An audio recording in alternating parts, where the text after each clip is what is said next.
finished goalless between the Cobblers and Crawley. Cobblers manager Keith Curle alongside me. Good afternoon, Keith. Your thoughts on the draw today? Clean sheet, not a classic by any stretch of the imagination.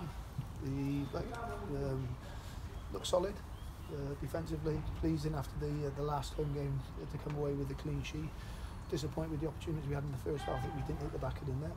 But yeah, showed the team's got a backbone. Again, building on the win at Tranmere, the draw against Lincoln away. It was important that we showed the resolve today to make sure we had a clean sheet. 15th league draw this season, couple of boos afterwards. Can you understand kind of the frustration of the home fans? Yes, because there's aspirations, there's a desire for the football club to go in the direction that certainly I needed to go. Again, at the minute we're lacking a little bit of quality, a little bit of creativity, and the quality in the final third. But again, I think we showed today that we've got there is a backbone in the team, in the changing room, and it's very important that you keep a clean sheet when you start the game, and if things don't come off, then the worst way you walk off the pitch with a 0-0. Positives, as you say, clean sheet today. Went to a back four as well. Must be happy with the defensive display. Yeah, again, individuals within it as well. I thought David Buchanan played his slot very well. Charlie Good was very impressive. Good performance, brought into the ethos of what we're trying to do, and rightly, deservedly, got the man in the action award from the supporters. Again, solid enough from Aaron and Ash Taylor, and they gave us the platform to go and earn the point. Again, could have done better with the ball when we're facing their goals. Some of our choices, some of our decision making, we need to improve. And again, the players know that. But as a back four, back five, I think that when it was called upon, did what was needed and kept the ball out of the net. But again, we need to work more on the creative side of the game in the final third. Talking about creativity there, you look at the lineup and you see Bridge, Elznik, Powell. You think the creativity is in the squad. Do you think that's what it's in the squad? It just needs to come out more. There needs to be improvement.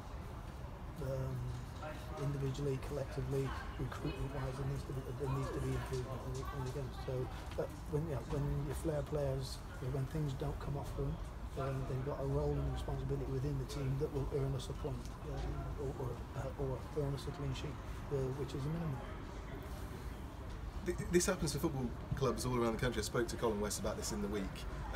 Is it frustrating for you as a manager when you say have the likes of Cambridge and Morecambe, no disrespect of course, but they're in and around you, Crawley of course, in and around you, below you. You should struggle to get the win, and then you have Carlisle here right at the top. You go away to Tranmere, you go away to Lincoln. Could have won that game as well, and you put in a whole different type of performance. Does that frustrate you as a manager? And again, it's frustrating sometimes when you see the work that we do with the players, and then when it comes to game day, the decision and the quality that they show through the week eludes them, or they take the wrong option. But sometimes it's one of those, you'll find players that do that will consistently be League Two players.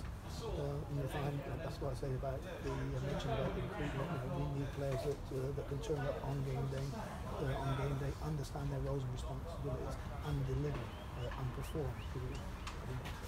Up and down the country, there's lots of players that look very good on a Thursday and a Friday, and then on the game day they make the wrong choices and the wrong decisions. And again, what we need to do is encourage the players to make the right decisions at the right times, and those times are on game day. There's some times today when we had the opportunity to enter into the final third to make things happen, and the quality wasn't there. They took the wrong choice, we made the wrong decision. Set plays, I thought we looked a threat from, some good deliveries into the box. We just needed that break. First half, I thought we created the better chances in and around their box from set pieces, and we look dangerous. One of those goes in again. The dynamics of the game can change, but ultimately, I'm not going to shy away from it. We need to be better in the final third.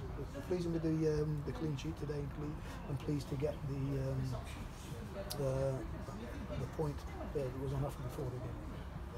You mentioned, of course, players that look great in training and then it doesn't quite translate. I won't say great. Yeah, look good in training. It doesn't quite translate onto the pitch. How many chances do you give those players to perform on the Saturday?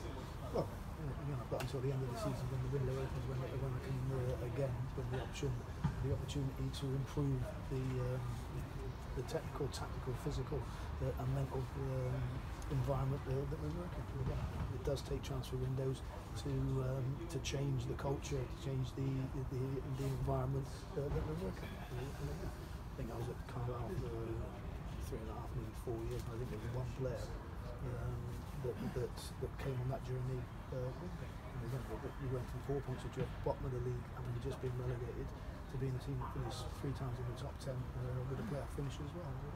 That took time. And this is going to take time as well. We're not going to throw money out. There's not going to be the abundance of money and a changing room full of players. And work within the budget that's supplied to the football department. So again, it's going to take a little bit of time, but the building blocks are in place.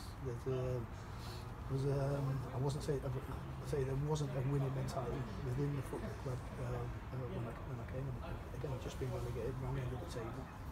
I don't know statistically what it was, how many wins they've gained, or how many draws, how many clean sheet. But again, difficult to beat.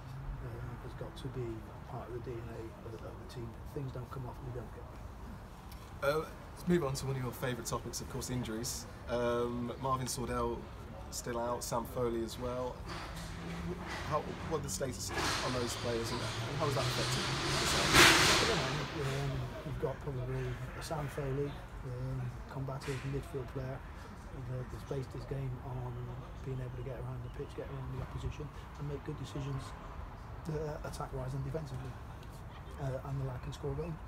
Marvin Sordell is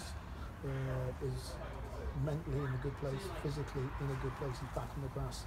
He's on the course of injections. He's had 2. He's got one more to have now, and he's pleased with the result. So again, both those players now are field-based with their training, and then again, probably I would say they're both naturally fit lads as well. So I'm hoping within a week, 10 days, 2 weeks, they'll be available for selection, and they will increase the competition. Finally, Stevenage next week. How would you get those training performances onto the pitch on Saturday afternoon? Well, a lot of it is about repetition, about doing the right things throughout the week, learning.